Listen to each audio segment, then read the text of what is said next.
20ನೇ ಶತಮಾನದ ಆರಂಭ.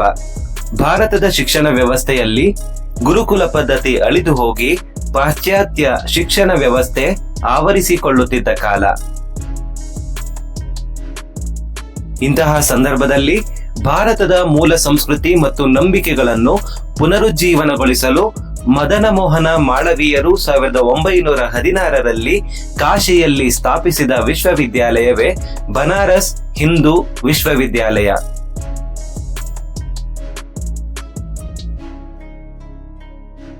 ನಮಸ್ಕಾರ ವೀಕ್ಷಕರೇ. ಕಾಶಿಯ ಬನಾರಸ್ ಹಿಂದೂ ವಿಶ್ವವಿದ್ಯಾನಿಲಯ ಸುಮಾರು 30,000 ವಿದ್ಯಾರ್ಥಿಗಳಿಗೆ ವಸತಿಯೊಂದಿಗೆ ಶಿಕ್ಷಣವನ್ನು ನೀಡುತ್ತಿರುವಂತಹ ಏಷ್ಯಾದ ದೊಡ್ಡ ವಿಶ್ವವಿದ್ಯಾನಿಲಯ. ಭಾರತದ ಧಾರ್ಮಿಕ ಕೇಂದ್ರವಾದ ಕಾಶಿಯಲ್ಲಿ ಉನ್ನತ ಶಿಕ್ಷಣವನ್ನು ಪ್ರೋತ್ಸಾಹಿಸುವ ನಿಟ್ಟಿನಲ್ಲಿ ಈ ವಿಶ್ವವಿದ್ಯಾಲಯವನ್ನು ಸ್ಥಾಪಿಸಲಾಯಿತು.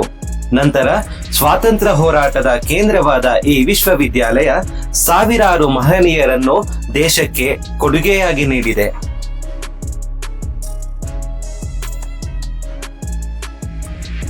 ಇದರ ಸ್ಥಾಪಕರಾದ ಮದನ ಮೋಹನ ಮಾಳವೀಯರು ಭಾರತೀಯ ರಾಷ್ಟ್ರೀಯ ಕಾಂಗ್ರೆಸ್ನ ಪ್ರಮುಖ ನಾಯಕರಾಗಿದ್ದರು ಮತ್ತು ಪ್ರಸಿದ್ಧ ವಕೀಲರೂ ಆಗಿದ್ದರು.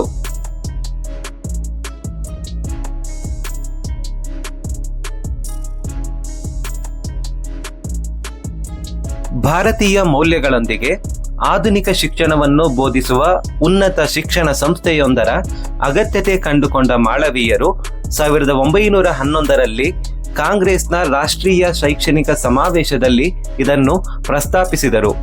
ಭಾರತದಲ್ಲಿ ಹೋಮ್ ರೂಲ್ ಚಳುವಳಿಯ ನೇತೃತ್ವ ವಹಿಸಿದ ಆನಿ ಬೆಸೆಂಟರು ಇದಕ್ಕೆ ಪ್ರೇರಣೆಯಾಗಿ ನಿಂತರು.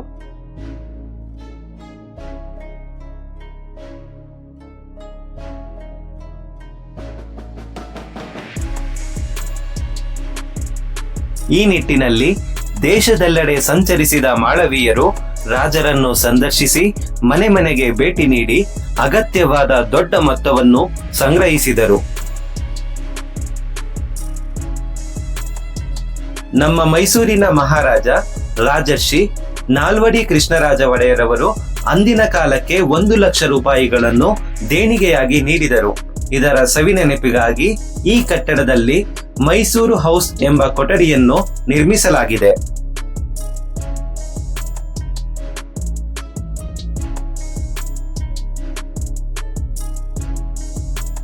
ಕಾಶಿಯ ಮಹಾರಾಜ ಪ್ರಭುನಾರಾಯಣ್ ಸಿಂಗ್ ರವರು 1300 ಎಕರೆ ಭೂಮಿಯನ್ನು ದಾನವಾಗಿ ನೀಡಿದರು ಮತ್ತು ಅಗತ್ಯವಿದ್ದ ಆರ್ಥಿಕ ಸಹಾಯವನ್ನು ನೀಡಿದರು.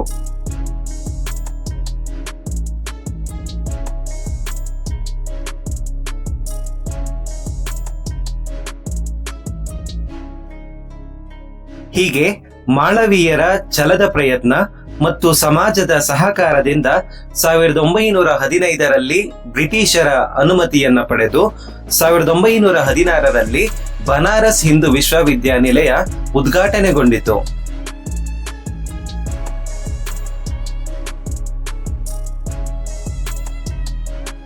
ಕಾಲಾನಂತರದಲ್ಲಿ ಮಾಳವೀಯರ ಈ ಸಾಧನೆಯನ್ನು ಪರಿಗಣಿಸಿ ಭಾರತ ರತ್ನ ಪ್ರಶಸ್ತಿಯನ್ನು ನೀಡಿ ಗೌರವಿಸಲಾಗಿದೆ.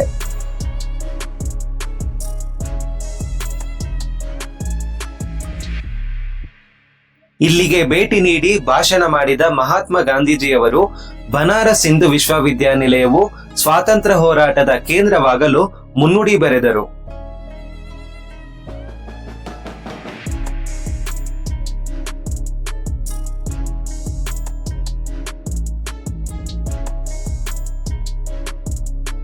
ಈ ವಿಶ್ವವಿದ್ಯಾನಿಲಯದಿಂದ 1920ರ ಅಸಹಕಾರ ಚಳವಳಿಗೆ ಸಂಪೂರ್ಣ ಬೆಂಬಲ ಸಿಕ್ಕಿತು ಹಾಗೂ 1930ರ ದಂಡಿ ಯಾತ್ರೆಯಲ್ಲಿ ಈ ವಿಶ್ವವಿದ್ಯಾನಿಲಯದ ಸಾಕಷ್ಟು ವಿದ್ಯಾರ್ಥಿಗಳು ಭಾಗವಹಿಸಿದರು.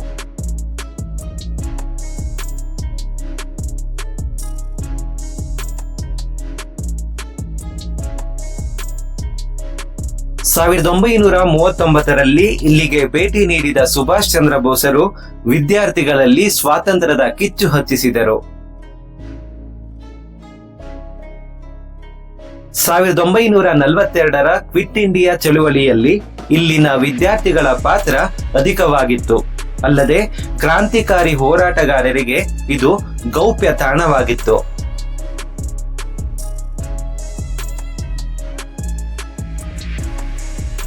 ಜ್ಞಾನ ಸಾಗರವಾಗಿದ್ದ ಈ ವಿಶ್ವವಿದ್ಯಾಲಯವು ಸಾಕಷ್ಟು ಮೇರು ವ್ಯಕ್ತಿತ್ವಗಳನ್ನ ರೂಪಿಸಿದೆ. ಇಲ್ಲಿ ಭಾರತದ ಮಾಜಿ ಪ್ರಧಾನಿಗಳಾದ ಲಾಲ್ ಬಹದ್ದೂರ್ ಶಾಸ್ತ್ರಿ, ಚಂದ್ರಶೇಖರ್, ಮನಮೋಹನ್ ಸಿಂಗ್ ಮುಂತಾದ ರಾಜಕೀಯ ಪ್ರಮುಖರು ವ್ಯಾಸಂಗ ಮಾಡಿದ್ದಾರೆ.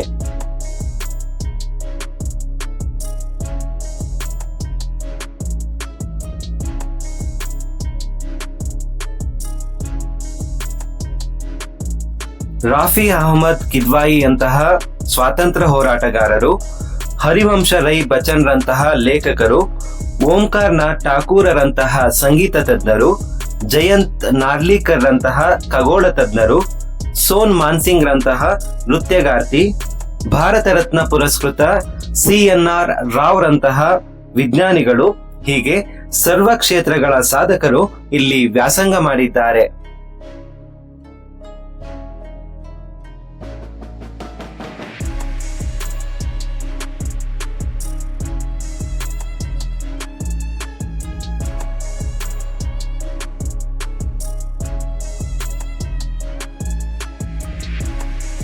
ಈ ವಿಶ್ವವಿದ್ಯಾಲಯದ ಆವರಣದಲ್ಲಿ ಭಾರತ ಕಲಾಭವನ ವಸ್ತು ಸಂಗ್ರಹಾಲಯವಿದೆ.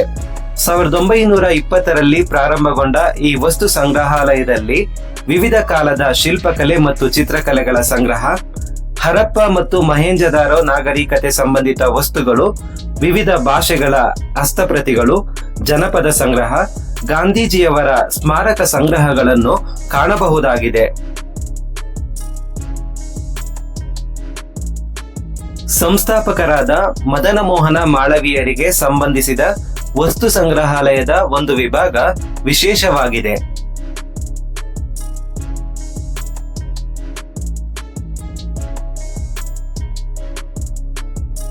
ಈ ವಸ್ತು ಸಂಗ್ರಹಾಲಯ ಭಾರತೀಯ ಸಂಸ್ಕೃತಿ, ಕಲೆ ಮತ್ತು ಇತಿಹಾಸವನ್ನು ಒಂದು ಕಡೆ ಕಾಣಬಹುದಾದ ಜೀವಂತ ಸಂಗ್ರಹಾಲಯವಾಗಿದೆ.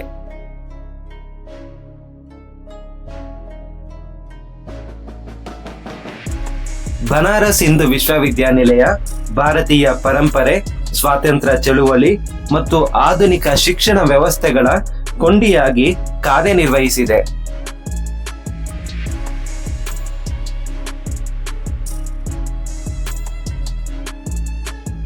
ಪ್ರಸ್ತುತವಾಗಿ ನಿವಾಸಿ ವಿಶ್ವವಿದ್ಯಾಲಯಗಳ ಪೈಕಿ ಏಷ್ಯಾದ ಅತಿದೊಡ್ಡ ವಿಶ್ವವಿದ್ಯಾಲಯವೆಂದು ಇದನ್ನು ಹೇಳಲಾಗುತ್ತದೆ.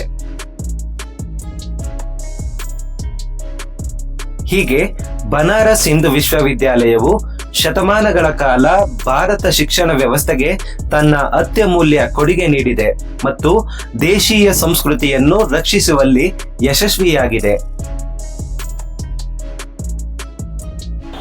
ಇದಾಗಿತ್ತು ಕಾಶಿಯ ಬನಾರಸ್ ಹಿಂದೂ ವಿಶ್ವವಿದ್ಯಾನಿಲಯ. ಕಾಶಿಯ ಮತ್ತೊಂದು ಪ್ರಸಿದ್ಧ ಸ್ಥಳದಲ್ಲಿ ಭೇಟಿಯಾಗೋಣ. ನಮಸ್ಕಾರ.